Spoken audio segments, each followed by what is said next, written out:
वेद बातमीचा, लढा सत्याचा, निर्भीड पत्रकारितेचा, राजकारणातील महत्त्वाच्या बातम्यांच्या अपडेटसाठी आजच आपल्या YouTube चॅनेलला क्लिक करा आणि रोज अपडेट मिळवण्यासाठी चॅनेल सबस्क्राइब करा. नमस्कार, आपण पाहत आहात वेद बातमीचा. देवळाली प्रवरात पाणीपट्टी दरवाढी विरोधात सर्वपक्षीय मोर्चा. दरवाढ रद्द न झाल्यास सर्वोच्च न्यायालयात जाण्याचा इशारा. देवळाली प्रवरा नगर परिषदेच्या पाणीपट्टी दरवाढी विरोधात शुक्रवारी 6 मार्च सर्व पक्षीयांच्या वतीने नगर परिषद कार्यालयावर धडक मोर्चा काढण्यात आला. बाजारतळ येथील समर्थ बाबूराव पाटील महाराज मंदिरापासून मोर्चास सुरुवात झाली.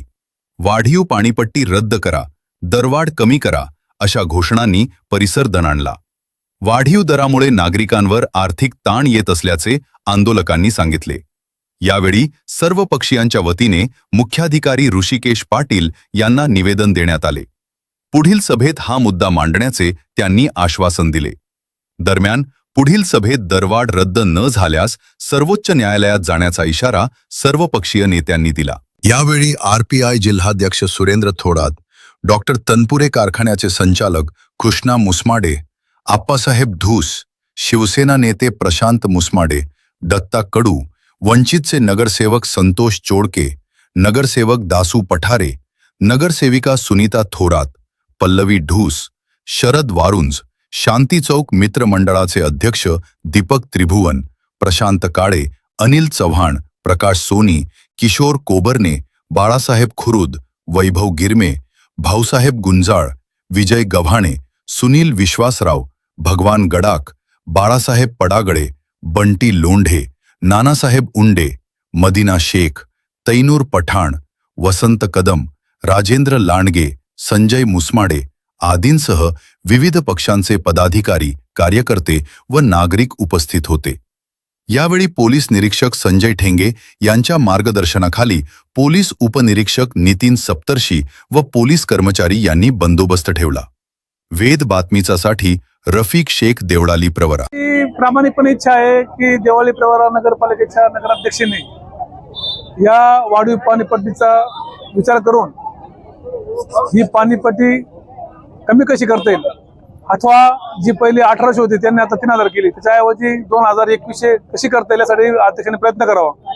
आणि आम्ही त्यांचा सन्मान ठेवू, परंतु गावामध्ये कुठलाही मोठा रोजगार, कुठलाही मोठा उद्योग नसताना आपलं देवळाली प्रवरा शहर हे मोठं एकदम खेडं शहर आहे. याला फार मोठा असा शहराचा दर्जा नाही, त्यामुळं लोकांना रोजगार नाही, माता भगिनीला काम जास्त नाही. म्हणून नगराध्यक्षांनी या वाढीव पाणीपट्टीचा विचार करायला पाहिजे. जे आज आम्ही देवळाली नगर परिषदेवर धरणे आंदोलन प्लस मोर्चा काढून या प्रशासनाला जाब विचारला, तर याच्यामध्ये बऱ्याचशा त्रुटी आहेत. जी मागची सभा झाली त्या सभेचं इतिवृत्त आता पुढील सभेमध्ये यायला पाहिजे, ते प्रोसिडिंगवर यायला पाहिजे. त्याच्या आधीच या मनमानी कारभार करणाऱ्या नगराध्यक्षांनी डायरेक्ट ठराव पास करून टाकलेला आहे. हा ठराव एकदम बोगस आहे.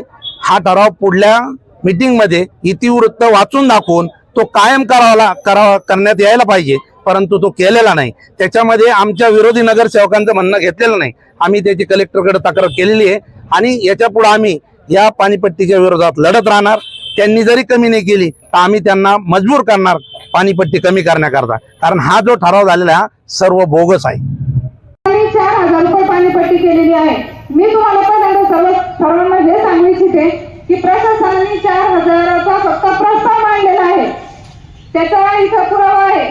अजिंठ्यामध्ये त्यांनी स्पष्ट सांगितलेलं आहे की प्रशासनाचा प्रस्ताव आहे 4000 पाणीपट्टीचा, आणि आता सध्याची पाणीपट्टी 1800 रुपये आहे. तर 1800 रुपयामध्ये पाणीपट्टी वाढवून त्यांनी 3000 रुपये पाणीपट्टी केलेली आहे. तर विरोधकांनी स्पष्ट असा विरोध तिथे नमूद केलेला आहे की आम्हाला 3000 पाणीपट्टी ही मान्य नाहीये. आपल्या गावामध्ये कोणताही रोजगार नाहीये, इथे कोणते मोठे मोठे व्यवसाय नाहीये, शेतकऱ्यांना शेतीमालाला भाव नाहीये, उत्पन्न नाहीये, आणि अशा परिस्थितीमध्ये पाणीपट्टी वाढवून फक्त गोरगरिबांचं कंबर डोबण्याचं काम इथे केलेलं आहे. आणि प्रशासनाला मी विनंती करू इच्छिते, आम्ही वारंवार त्यांना सांगितलेलं आहे, आम्ही पाठवलेल्यांनी सांगितलेलं आहे की पाणीपट्टी ही गोरगरिबांना परवडणारी अशी नाहीये. पाणीपट्टी वाढ करू नका असं आम्ही अजिबात सांगितलेलं 1800 रुपयाची पाणीपट्टी ही 2000 रुपये करा आणि ऐकत